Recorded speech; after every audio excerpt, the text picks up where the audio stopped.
La mort de Vivienne Westwood ce jeudi 29 décembre à Londres a chamboulé la planète mode. La créatrice originaire de Tintwistle, dans le Derbyshire, s'est éteinte à l'âge de 81 ans, entourée de ses proches dans le quartier de Clapham, au sud de Londres.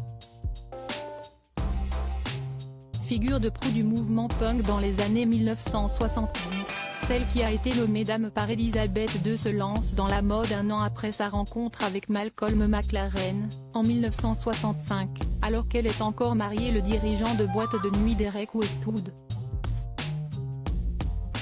Sous le charme de l'agent, elle divorce de son premier époux et père de son fils Benjamin en 1966, d'après ce qu'a rapporté le Sun.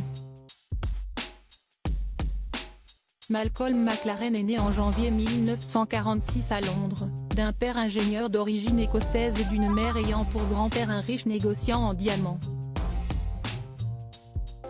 Passionné par les arts en général, il entreprend des études en arts appliqués à la réputée St Martin's School, entre autres, et développe un goût prononcé pour la musique. Baignant dans les swinging 60s et la vie étudiante londonienne, le jeune Malcolm s'indigne de la guerre au Vietnam, se fait arrêter lors d'une protestation en 1966, rejoint le groupe radical des King Mob et adhère au mouvement artistique radical des situationnistes. Alors que le jeune homme de 20 ans vit en colocation avec son frère, il entame une relation avec Vivienne Westwood, 25 ans et fraîchement divorcée, et a un fils avec elle en 1967, appelé Joseph.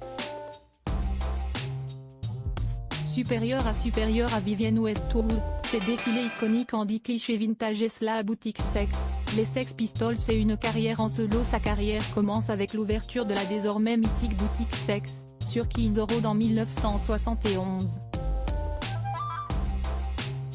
Vivienne Westwood et Malcolm y vendent leur création avant-garde ultra-punk présentée dans un bric-à-brac d'objets tout droit sortis de la culture underground du sexe. Parmi leurs clients, Paul Cook, Steve Jones et Glenn Matlock, Malcolm McLaren les conseille sur des chansons, établit quelques connexions et suggère qu'ils créent un groupe appelé les Sex Pistols en 1974. La manœuvre fonctionne et il devient leur manager. Avec leur attitude trash et leur dégaine punk signée Vivienne Westwood, les Sex Pistols se rencontrent un succès monstre, qui rejaillit sur leur agent, notamment grâce au titre Anarchy in the UK God Save the Queen, dans lequel ils tournent la reine en dérision.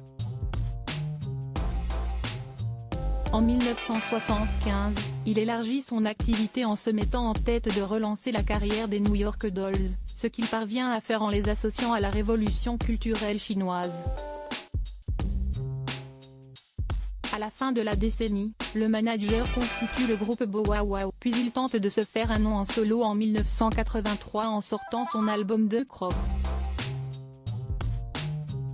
Ses titres Buffalo Gals et Double Dutch ainsi que son album Fan de 1984, mêlant rock et musique classique, font bouche. Jean-Charles de Castelbajac, son ami, le qualifie de visionnaire génial, selon nos confrères de Pure People, et il interprète même le titre Paris Paris en duo avec Catherine Deneuve en 1994. Prolifique, il sort des albums jusqu'à la fin de sa vie, produit des films, et fait même campagne pour être maire de Londres en 2000.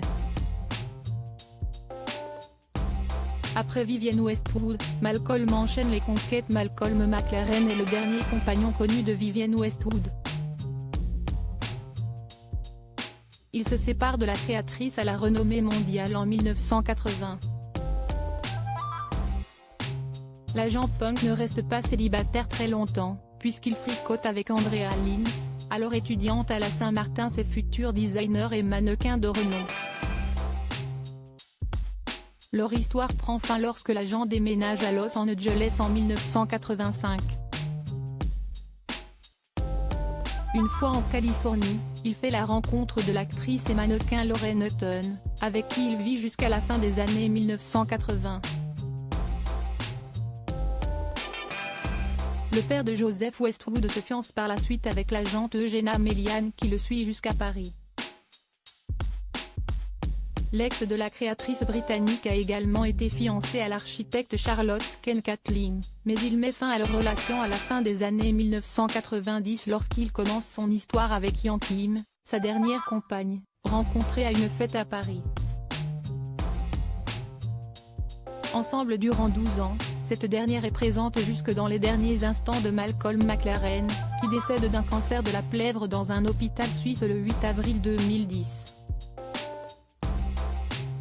Malcolm McLaren cruel avec la créatrice quelques années après la mort de son ex, Vivienne Westwood, remariée à Andreas Frontale en 1992, s'était exprimé au sujet de leur relation, placée sur le signe de la violence. Puisqu'il est mort, je n'ai pas de problème à le dire, il s'est comporté de façon incroyablement cruelle. Professionnellement, personnellement, dans tous les sens, avait-elle écrit dans ses mémoires reprises par Vogue en 2014. J'avais l'habitude de frapper Malcolm. Un jour, il m'a frappé en retour. Il ne pouvait pas quitter l'appartement jusqu'à ce qu'il me fasse pleurer.